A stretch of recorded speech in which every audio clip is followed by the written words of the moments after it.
Black Beauty, Young Folks Edition, by Anna Sewell. Chapter 8. The Parting. I had lived in this happy place 3 years, but sad changes were about to come over us. We heard that our mistress was ill. The doctor was often at the house, and the master looked grave and anxious. Then we heard that she must go to a warm country for 2 or 3 years. The news fell upon the household like the tolling of a death bell. Everybody was sorry. The master arranged for breaking up his establishment and leaving England. We used to hear it talked about in our stable. Indeed, nothing else was talked about. John went about his work silent and sad, and Joe scarcely whistled. There was a great deal of coming and going. Ginger and I had full work. The first of the party who went were Miss Jessie and Flora, with their governess. They came to bid us good-bye. They hugged poor Merrylegs like an old friend, and so indeed he was. Then we heard what had been arranged for us.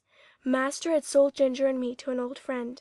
Merrylegs he had given to the vicar, who was wanting a pony for Mrs. Blomefield, but it was on the condition that he should never be sold, and that when he was past work he should be shot and buried.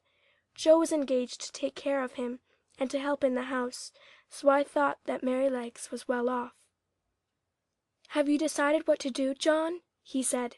"No, sir. I have made up my mind that if I could get a situation with some first-rate colt-breaker and horse-trainer, it would be the right thing for me. Many young animals are frightened and spoiled by wrong treatment, which need not be if the right man took them in hand. I always get on well with horses, and if I could help some of them to a fair start, I should feel as if I was doing some good. What do you think of it, sir?" "I don't know a man anywhere," said master, "that I should think so suitable for it as yourself. You understand horses, and somehow they understand you, and I think you could not do better." The last sad day had come. The footman and the heavy luggage had gone off the day before, and there were only master and mistress, and her maid. Ginger and I brought the carriage up to the hall door for the last time. The servants brought out cushions and rugs, and when all were arranged, master came down the steps carrying the mistress in his arms. I was on the side next the house, and could see all that went on. He placed her carefully in the carriage, while the house servants stood round, crying. "Good-bye again," he said. "We shall not forget any of you," and he got in. "Drive on, John."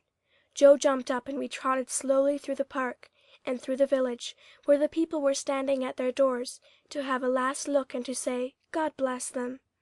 When we reached the railway station, I think mistress walked from the carriage to the waiting room. I heard her say in her own sweet voice, "Good-bye, John. God bless you." I felt the rein twitch, but John made no answer. Perhaps he could not speak. As soon as Joe had taken the things out of the carriage, John called him to stand by the horses, while he went on the platform. Poor Joe! He stood close up to our heads to hide his tears. Very soon the train came puffing into the station. Then 2 or 3 minutes, and the doors were slammed to. The guard whistled, and the train glided away, leaving behind it only clouds of white smoke and some very heavy hearts. When it was quite out of sight, John came back. "We shall never see her again," he said. "Never." He took the reins, mounted the box, and with Joe drove slowly home. But it was not our home now. End of chapter 8. The Parting.